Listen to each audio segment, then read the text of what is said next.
Hello मेरे प्यारे बच्चों, स्वागत है आप सभी का आपके अपने यूट्यूब चैनल इस स्टडी पर। सो माय डियर स्टूडेंट, कैसे हो?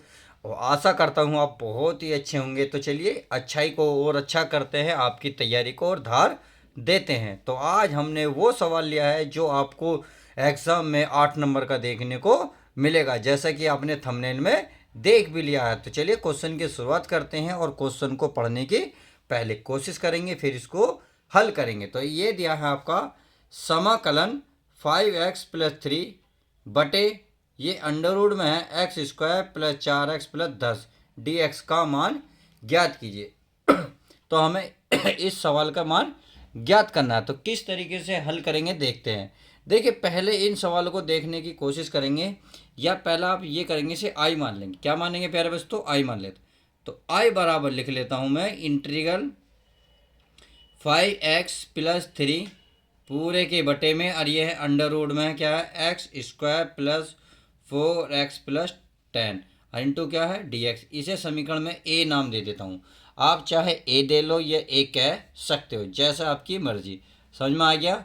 अब करना क्या है मेरे प्यारे बच्चों, आप इसे देखें। ये हमारा 5x+3 और अंडर रूट में x² + 4x+10। तो यहाँ x की घात के 1 है, तो इसलिए एक घातीय समीकरण कहलाएगी। अब यहाँ देख रहे होंगे x² + 4x+10, तो इसका मतलब ये कौन सी समीकरण है? द्विघात समीकरण, क्योंकि इस पे x की घात कितनी है? 2। यहाँ 1, यहाँ है 2, तो इसलिए एक घात समीकरण और ये द्विघात समीकरण। तो इसके लिए आपको एक फॉर्मूला याद रखना पड़ेगा, मैं यहाँ लिख रहा हूँ ताकि आपको याद हो जाए। तो यहाँ लिखेंगे एक घात की समीकरण बराबर ए, क्या आएगा? ए, और फिर लिख देंगे अपना d/dx। और क्या लिखोगे? कोष्टक में लिखोगे प्यारे बच्चों, ये कौन सी घात है? 2। तो यहाँ लिखोगे दो घात के समीकरण, यानी कि दो घात की समीकरण, और फिर लिख दोगे प्लस में करके बी। समझ में आ गई? तो क्या लिखना है? एक घात की समीकरण बराबर ए d/dx, दो घात की समीकरण और प्लस का बी। तो एक घात की समीकरण अभी मैंने बताई थी, कौन सी है? 5x+3। तो इसको हम यहाँ रखेंगे। तो यहाँ रखते हैं 5x+3 बराबर, अब ए तो ऐसे ही रहेगा, ये d/dx भी ऐसे ही रहेगा। सही है। अब दो घात की समीकरण ये है, तो आपको अंडर रूट की नहीं लेनी, केवल ये वाला पद लेना है, यानी कि x² + 4x+10, और प्लस में क्या लिखना है आपको? b। समझ में आ गई? तो देखिए इसका आप क्या कर लेते हैं, अब कर लेते हैं इसका अवकलन। तो अवकलन किस तरीके से करेंगे देखिए, सॉरी हाँ d/dx है, हाँ सॉरी, अवकलन ही करेंगे। तो इसमें कुछ नहीं लिखा था, इसको तो हम ऐसे लिखेंगे 5x+3 बराबर ए। अब d/dx का मतलब है इसमें जितने कोष्टक के अंदर जितने पद है सबका क्या करेंगे? अवकलन। तो आप बताइए x² का अवकलन क्या हो जाएगा? 2x, और 4x का क्या हो जाएगा? 4, क्योंकि x का हो जाएगा 1। क्या हो जाएगा मेरे प्यारे बच्चों? 1, और इसमें x नहीं है तो इसका बन जाएगा 0, प्लस का क्या बनेगा? b। तो ये बन गया आपका 5x+3 बराबर ए, ये बन गया 2x + 4 और ये 0 तो कैंसिल, तो प्लस का क्या बचा? b। सही है। अब इसे समीकरण मान लेंगे हम ए। ये फर्स्ट मान लो या ए मान लो, जैसा चाहो आपकी मर्जी। समझ में आ गया मेरे प्यारे बच्चों? अब इसको क्या करना है देखिए, अब यहाँ ए और बी के मान निकालने, किस तरीके से निकालेंगे वो देखेंगे। भाई अगर मैं इसके अंदर ए की गुणा कर लूँ, क्योंकि ए गुणा में है तो ये सारे में गुणा कर देगा, तो ये हमारा 5x+3 ऐसे रहेगा। ये बन जाएगा 2ax, इसमें हो गई, प्लस ए के इसमें करेंगे तो क्या हो जाएगा? 4a, प्लस का क्या बन जाएगा? b। सही है। अब इसकी हमने तो गुणा कर दी। अब करना क्या है मेरे प्यारे बच्चों? करना ये है, अब इसकी तुलना कर लेते हैं। तुलना कैसे होगी देखो इधर देखो, इधर x की गुणा में क्या है भाई? इधर x यहाँ है, यहाँ तो नहीं है, यहाँ भी नहीं है, केवल इधर है। इधर x की गुणा में है 2a, तो इधर भी देखना पड़ेगा आपको x की गुणा में क्या है। तो इधर यहाँ तो x नहीं है, बट यहाँ है 5x, तो x की गुणा में कितना है? 5, तो इधर तो 5 है। तो यहाँ लिख सकते हो x के गुणांक। तो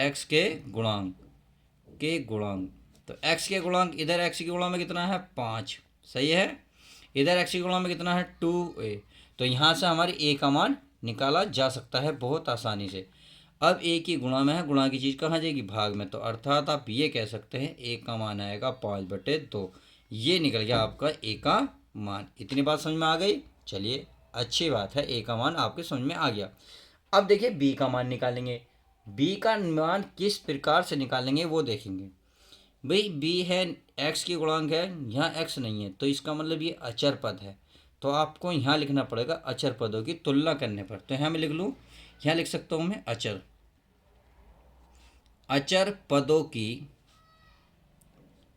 की तुलना करने पर, तुलना करने पर। तो चलिए कर लेते हैं अचर पदों की तुलना करने पर।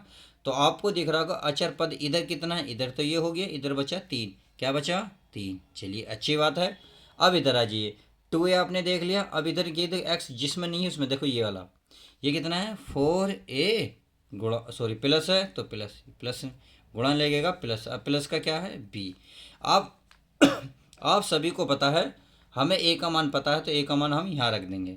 तो आप यहाँ लिख सकते हो 3 = 4 गुणा ए का मान कितना है 5/2, 5/2 प्लस का बी। सही है।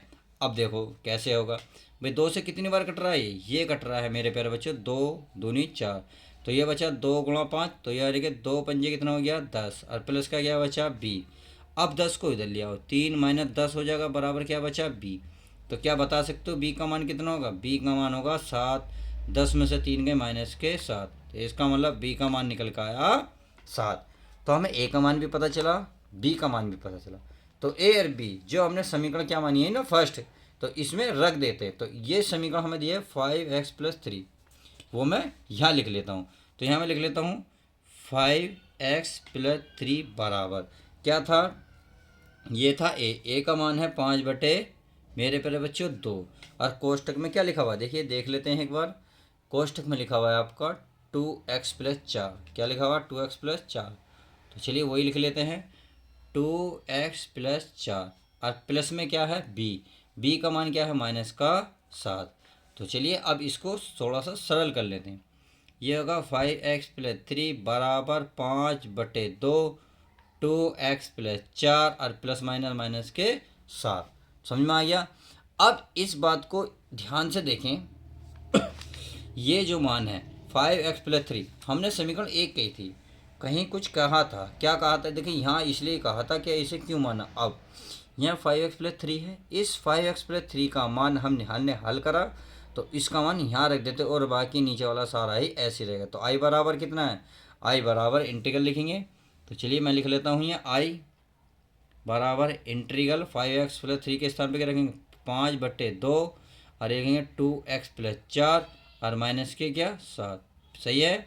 अब नीचे क्या था अंडर रूट में क्या था, जो मान था वो सारे लिख लेते हैं। ये था x² + 4x + 10। अब ये तो हो गया हमारा सवाल इस तरीके से, यानी कि अब तक ए और बी मान निकाले, उसके मान हमने इसमें रख दिए। अब क्या करना है, इस वाले पद को इसके नीचे भी लिखो और इसके नीचे भी लिखो। तो चलिए लिख लेते हैं, आई बराबर इंटीग्रल, भाई 5/2 है तो 5/2 तो बाहर निकल जाएगा, सॉरी दिख नहीं रहा, चलिए देख लेते हैं। अब ये बचा हमारा 2x + 4। सही है। और अंडर रूट में क्या बचा, अंडर रूट में बचा x² + 4x + 10 इंटू क्या dx। तो चलिए यहाँ dx था, dx फिर बचा 7 बाहर निकाल लो, यहाँ बचा हमारा dx। तो अंडर रूट में ये चीज़ ऐसी लिखी रहेगी भाई x² + 4x + 10। मेरी बात समझ में आ गई होगी मेरे प्यारे बच्चों। अब देखिए इसे मान लेते हैं, क्या इस वाले पद को मान लेते हैं, माना क्या x² + 4x + 10 बराबर t। सही है। तो ये हो जाएगा x² का अवकलन क्या होगा 2x, 4 का 4x का हो जाएगा 4, और इसका तो 0 और x का बचा dx बराबर d का dt। सही है मेरे प्यारे बच्चों। अब चलिए सवाल में चलते हैं। तो ये बचा I बराबर 5/2,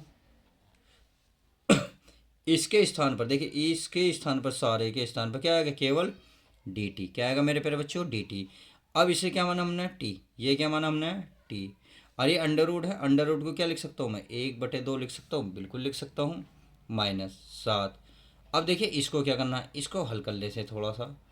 कैसे भाई x² + 4x को क्या मैं लिख सकता हूँ x² + 4x, 10 को मैं 4 प्लस 6 लिख सकता हूँ, नहीं लिख सकता? मैं बिल्कुल लिख सकता हूँ, क्योंकि 4 और 6 कितने होते हैं? 10। आप बच्चे कुछ सोचेंगे सर आपने ऐसा ही क्यों लिखा, आप कुछ और भी तो लिख सकते थे। बच्चों मेरे प्यारों, मैं लिख तो सकता था।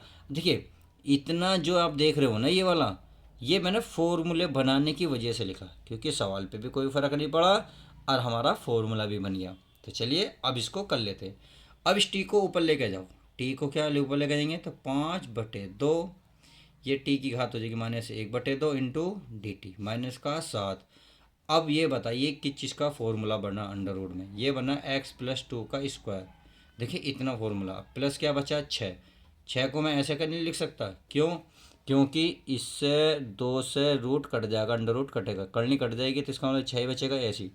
और जब इसका फॉर्मूला खोलोगे मेरे प्यारे बच्चों, यही लाइन निकल के आएगी। मैंने इसलिए बनाया। अब बस आपको अब फॉर्मूला लिख देना है, यानी कि अब इसका इंटीग्रल कर देना है। भाई 5/2, इसका समाकलन क्या होगा? तो इसमें समाकलन में घात 1 जुड़ती है, तो 2 ही कम 2, 2 में से 1 घटा दो तो ये बचेगा टी की पावर 1/2, और जो ऊपर है वो 1/2 नीचे भी आ जाएगी, -7। अब ये किसका फॉर्मूला है? ये फॉर्मूला आप पता ही है भाई। ये अगर मैं लिखना चाहूँ तो ऐसे लिख लूँ, नहीं तो ऐसे, चलिए ऐसे उतार लेते हैं, अगली बार में इसे लिख लेंगे एक साथ, क्योंकि इसका भी लिखेंगे इसका भी लिखेंगे। तो ये होगा x+2 का स्क्वायर प्लस √6 का स्क्वायर। सही है। अब करना क्या है? इसको देखिए, 2 से 2 कैंसिल, क्या बचा? i बराबर 5 बचा। अब बचा t। t का मान हमने जो माना था वहाँ रख लेते हैं। t का मान मानने का हमने x² + 4x + t, और 1/2 को अंडर रूट लिख सकते हैं। तो इसका मतलब मैं ऐसे लिख सकता हूँ, उसे बिल्कुल बिल्कुल लिख सकता हूँ। तो ये लिख सकता हूँ मैं, ये टी का मान है आपका x² + 4x + 10, अब 7। अब इसका क्या फॉर्मूला होता है? इसका फॉर्मूला होता है लोग, क्या आएगा? लोग। लोग चाहो तो ऐसे लिख लो, ऐसे भी कर सकते हो, नहीं तो इसकी ज़रूरत नहीं पड़ने की। 7 लोग, और इसके अंदर लिखा जाएगा ये वाला पद x+2, सही है। और प्लस फिर अंडर रूट में क्या लिखा जाएगा? ये और सारा फॉर्मूला। जब आप इसे लिखोगे तो ये लिखोगे x+2 का क्या स्क्वायर, और फिर लिखोगे प्लस का √6 का स्क्वायर, और खट कोष्टक खत्म, और प्लस का c लिख दोगे। समझ में आया? अब देखिए ये क्या होगा भाई, इसी को हमने ऐसे और ऐसे और ऐसे तो बनाया, अब इसको हमने ऐसे बना के क्या बनाया? इसको बनाया ये वाला पद। तो इसका मतलब इसको ऐसे बनाया, तो इस वाले पद को हम वापस डायरेक्ट लिख सकता हूँ, नहीं लिख सकता हूँ? बिल्कुल लिख सकता हूँ। क्यों? क्योंकि अगर आप फॉर्मूला खोलोगे तो फॉर्मूला यही निकल कर आएगा, ये को फिर लिखोगे, इसका मतलब मैं डायरेक्ट आप लिख सकता हूँ। तो चलिए क्या लिखूँगा? ये तो 5 है ही, 5 अंडर रूट में x² + 4x + 10, सही है, -7। ये हो गया log x+2, सही है, प्लस। अब ये अंडर रूट में ऐसे होगा भाई, x² + 4x + 10, और प्लस का क्या बनेगा? c, और यही इस क्वेश्चन का आंसर हो जाएगा। तो ये रहा आपका सवाल, जो 8 नंबर का सवाल था, आपको बेहतरीन तरीके से समझ में आ गया होगा। तो उम्मीद है आपको अच्छे से लगा होगा ये सवाल। अगर अच्छा लगा तो प्लीज़ वीडियो को लाइक करें, शेयर करें, और चैनल पर नए हो तो प्लीज़ चैनल को सब्सक्राइब करें। यदि क्वेश्चन समझ में नहीं आया तो एक बार इसे रिपीट ज़रूर करें। इस वीडियो को दोबारा देखेंगे तो उम्मीद है आपको ये सारे जो डाउट आपको रहा है इस वीडियो को देखकर अब तक, वो सब कुछ क्लियर हो जाएगा। तो आई होप अब तक समझ में आ गई वीडियो। तो चलिए मिलते हैं किसी और यूनिक वीडियो के साथ। जब तक के लिए दोस्तों, goodbye, take care, love you guys.